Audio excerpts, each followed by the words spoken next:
vous à titre entièrement personnel, comme auteur et metteur en scène, c'est-à-dire comme artiste. Donc c'est vraiment Wajdi Mouawad qui s'adresse à vous, sans titre, sans rien, que sa propre parole. J'ai intitulé mon texte que je vais vous lire « De la haine », c'est le titre.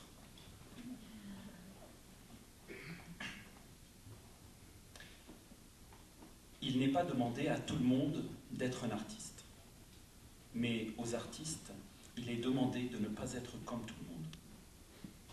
C'est cette marginalité qui est à la fois enviée et haïe par les tenants d'un pouvoir populiste qui cherche par tous les moyens à faire la promotion de la haine envers les artistes dans le but de comptabiliser pour lui, positivement, la solidarité qui est née aujourd'hui entre les artistes et les citoyens qui les appuient. Et c'est bel et bien cette marginalité, nécessaire et obligée, qui sous-tend aujourd'hui le débat que la communauté artistique tente d'avoir avec le pouvoir. Acceptez-vous la différence dans laquelle l'acte de la création nous met? Êtes-vous en mesure de la supporter, cette différence? Acceptez-vous que nous réclamions notre différence, d'où naissent les œuvres que nous créons, et êtes-vous en mesure de la reconnaître? Voilà la question que, en sous-texte, nous tentons de faire entendre aujourd'hui à nos concitoyens et à travers cette question, de poser, comme il nous fut rarement l'occasion de le faire depuis plus de 20 ans, celle du sens même que nous voulons donner au Canada, au geste artistique. Qu'est-ce que ce geste signifie? Et surtout, est-ce que artistes, citoyens et pouvoirs politiques s'entendent sur le sens et sur la définition à donner à la création? Ce qu'il y a de riche dans cette période passionnante que nous traversons, c'est que jamais le désaccord n'a été aussi précisément nommé, si précisément articulé. Jamais l'incompréhension n'a été aussi grande entre les artistes et la société canadienne. Incompréhension s'exprimant soit par la colère des artistes, soit par l'indifférence et le cynisme du pouvoir politique et certains citoyens. Mais colère ou cynisme, les uns comme les autres, artistes, citoyens ou politiciens, nous sommes tous les héritiers d'une histoire culturelle qui a mis peu à peu la table d'un repas indigeste que notre génération est obligée aujourd'hui d'avaler. Les curés nous ont appris à nous méfier de la création, les économistes nous ont appris à la haïr. Ne nous trompons pas, la politique culturelle du Canada est construite depuis longtemps sur la détestation des intellectuels et le ricanement envers la parole des artistes.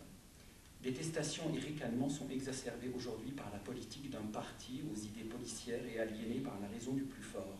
Mais cela est l'héritage d'une politique culturelle qui remonte à bien plus longtemps et dont tous sont responsables. Car quel parti politique fédéral a-t-il eu le courage de faire entendre, non pas aux artistes, mais à la population canadienne, la nécessité de la création, le choix de la culture, l'importance de son existence comme axe existentiel?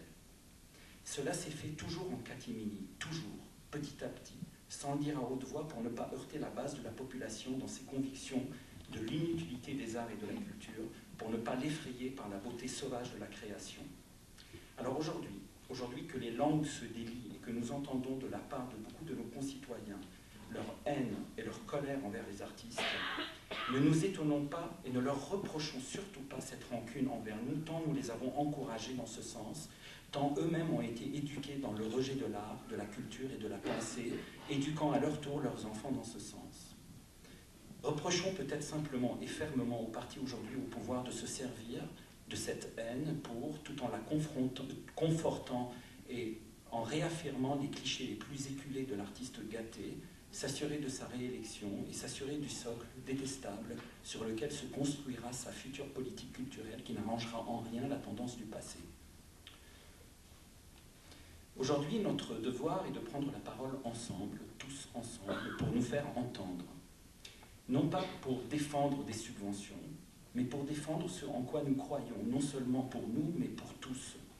Or, il nous faut reconnaître que cela relève d'une grande difficulté, car pour défendre le bien commun en tant qu'artiste, il nous faut entendre aujourd'hui notre différence, il nous faut la faire entendre.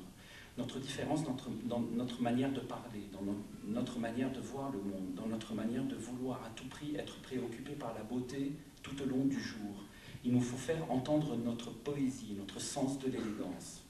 Car nous sommes doués pour l'élégance, et c'est pour cela que nous sommes détestés. Nous sommes doués pour la poésie, et c'est pour cela que nous sommes moqués. Nous sommes doués pour la parole, et c'est pour cela que nous sommes haïs. Aujourd'hui, peut-être, chercher à rappeler à tout prix que notre choix d'être des artistes s'accompagne d'un choix plus profond, celui de ne pas mener la même vie que la plupart de nos concitoyens, puisque le geste de créer repose justement sur des principes tout à fait contraires à la vie sociale, dont les valeurs actuelles font la promotion. Et en rappelant cela, rappelant notre différence, courir le risque réel d'être détesté, de ne pas être entendu, d'être encore plus moqué et encore plus haï. Mais ceux qui nous aimaient déjà nous en aimeront plus, ceux qui nous appuyaient déjà nous aideront plus. Et les citoyens qui ont besoin de la création trouveront une joie à nous retrouver dans notre engagement.